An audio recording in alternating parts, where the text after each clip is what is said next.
Right, let's start. Let's get it rolling. Hello, everyone. It's another week gone. Time flies. And tonight is another talk show, Marshall Talks, number 8. Okay. And it's another very big topic, and it's quite, shall we say, quite sensitive in a way. Because at the end of the day, why TaiJiQuan becomes a laughing stock or big joke. So I've done it before with why Qigong becomes a joke. So all these are real problem we're facing. Now, a lot of people would not like to really confronting it because at the end of the day, but then again, we have to confront it for the sake of the next generation, isn't it?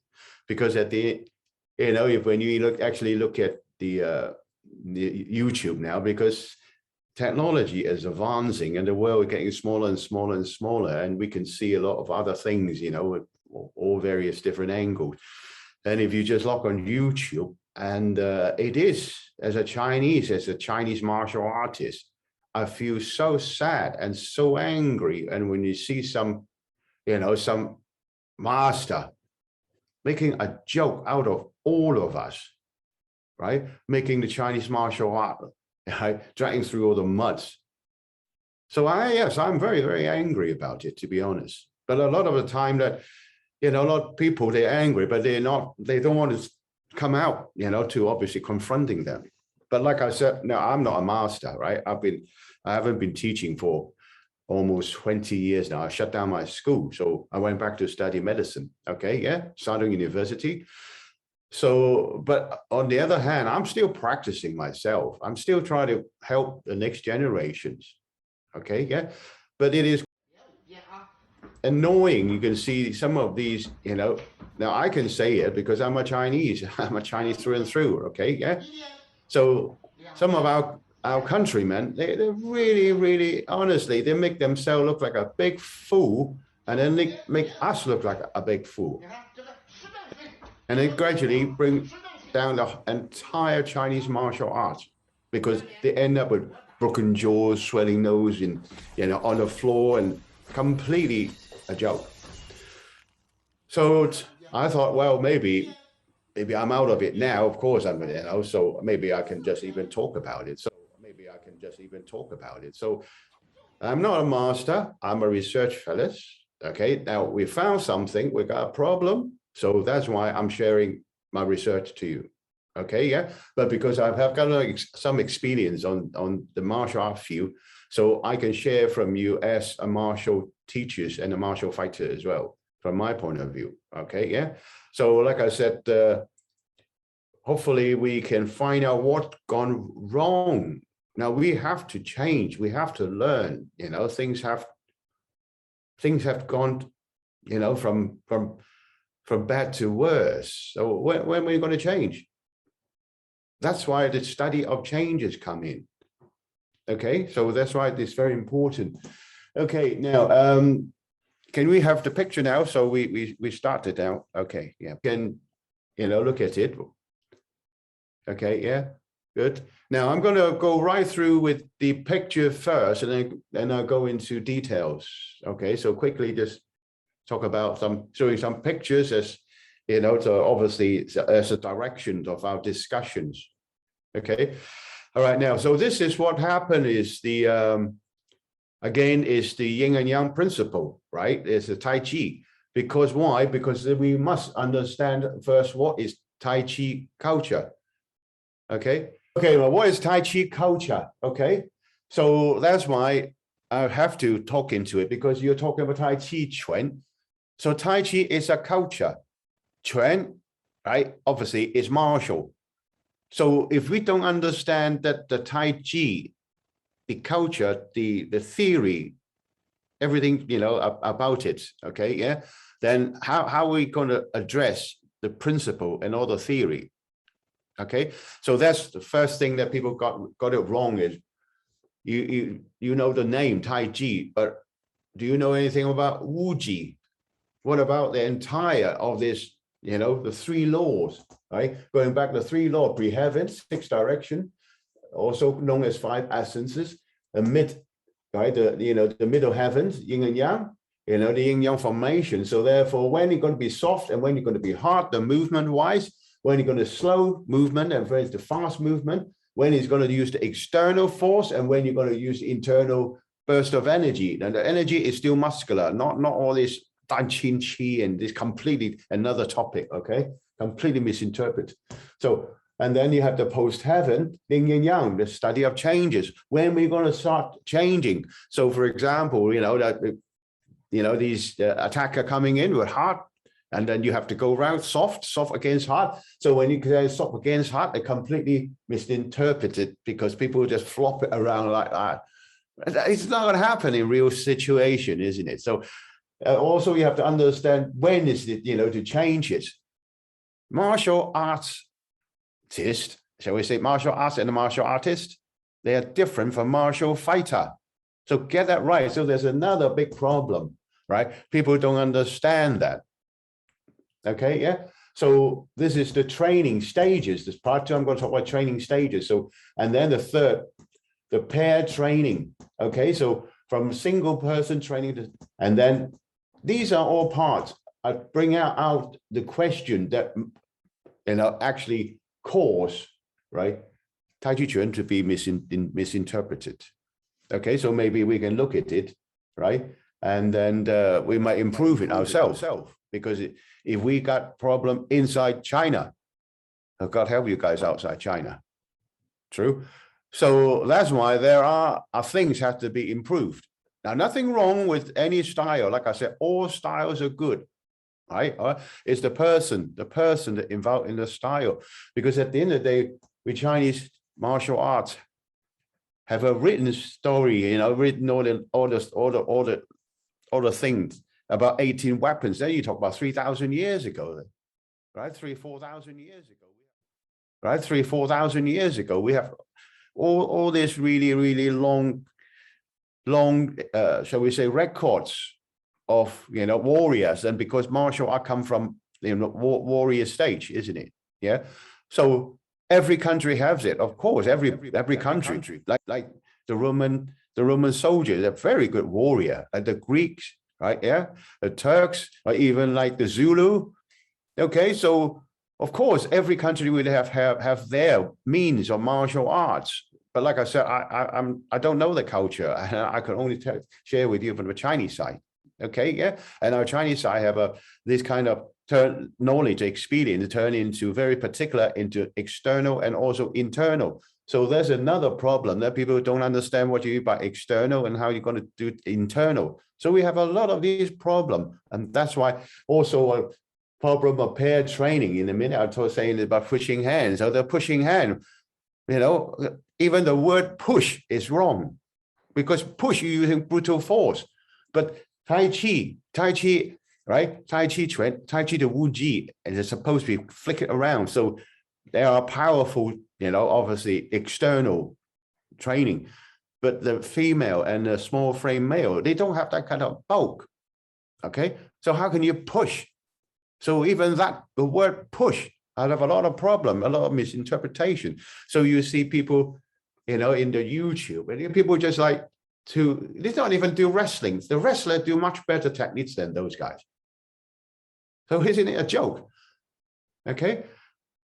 So that's why it's very important we understand the Tai Chi culture right now. So again, like I said, I use very ancient records, and now I pull out all the drawing from these 2,300 years old Han Dynasty. Okay, these are the Daoyin Tu. So I can just use it movement, bodily movement, but you know, with my 60 odd years, right? I'm 60 odd years of learning and training. I can see using the 13 essences, I can see the differences between different, shall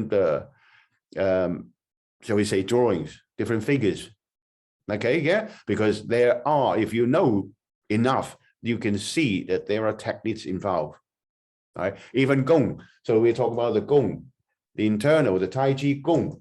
Okay, is for self-healing, for the medical side. And these are, you know, the drawings, you can pick it out, axial brocade, right? Stretching of the ligaments and this and that.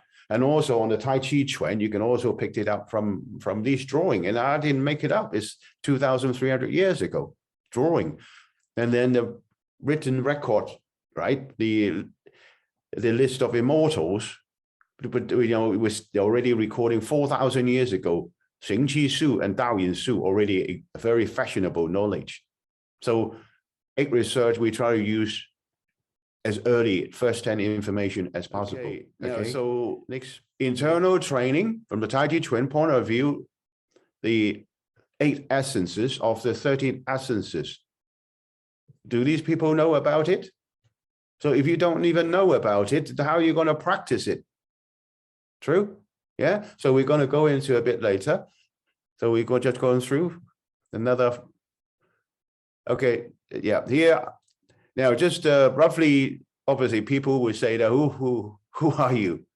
So, like I said, I'm not a master. I'm only a student of a few thousand years of the Chinese martial arts, you know, experiences. Okay, I was a teacher for 30 odd years in London. Okay, yeah, a professional teacher. I've got quite a number of students. Okay, and I've been teaching police, you know, and I even have the chance of teaching the SAS as well. So, but I'm not going to go into that. Okay, yeah. Next picture, please. Now, also, I've been going around learning. I'm learning. Okay, yeah. The another big problem is when these TaiJiQuan make a big joke at these guys, right? They talk about things. They never had the experience of crossing hand or you know, or learning, shall we say. I mean, you know, I go around crossing hand with different martial artists. Look at this Nicholas here. Okay, look at the size of him. So how am I going to clash with him? I cannot stand there and say, come on then. You can't do that. So how are you going to twist it around? Of course, you know, I mean, I would be subject to, you know, a complete defeat, you know, even by the size of him. Look at this. He's almost 7 feet, this guy. It's very tall. And he was actually, yeah. He was a Cuban championship one time. Okay.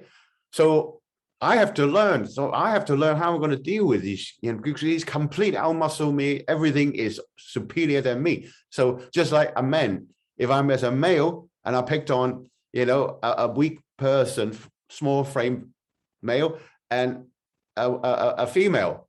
So do they have a chance? So that's why internal training, flick everything a chance. Yes, I've got some chance here. So how are we going to take it? So now these are where the principle comes in, the yin and yang principle, and only Tai Chi coming in. I have to change, okay? And obviously we have to look at different, and I look at it, obviously, look at the size of it, the upper part. A lot of the boxers, right? The upper part is superior, right? You know, they're so strong, right? And I'm sure you can see even TaiJi on YouTube, right? Oh, he's a killer, isn't he? He go like this, really, really, really fast and very powerful and coming in at you. So what are you going to do? Like, you're going to stand there and say, come on then. You cannot clash hard and hard. The only thing is soft against hard. So that means if charging at you, the only thing is 6 direction. Move and counter. So go get out and get back in. So these are the step works. So these are the step work. Or now what I prefer is I drop down. I drop down. So by the time if he lean down to punch me, okay, the chances of me pulling him down on the floor, he will lose balance, is very high. Right? And obviously if you're using the, you know, all these uppercut at me, because right here it's quite easy for me to manage it. True. So when I lower myself in a lower position, okay, he will find himself quite now, because boxers, they don't have kicking.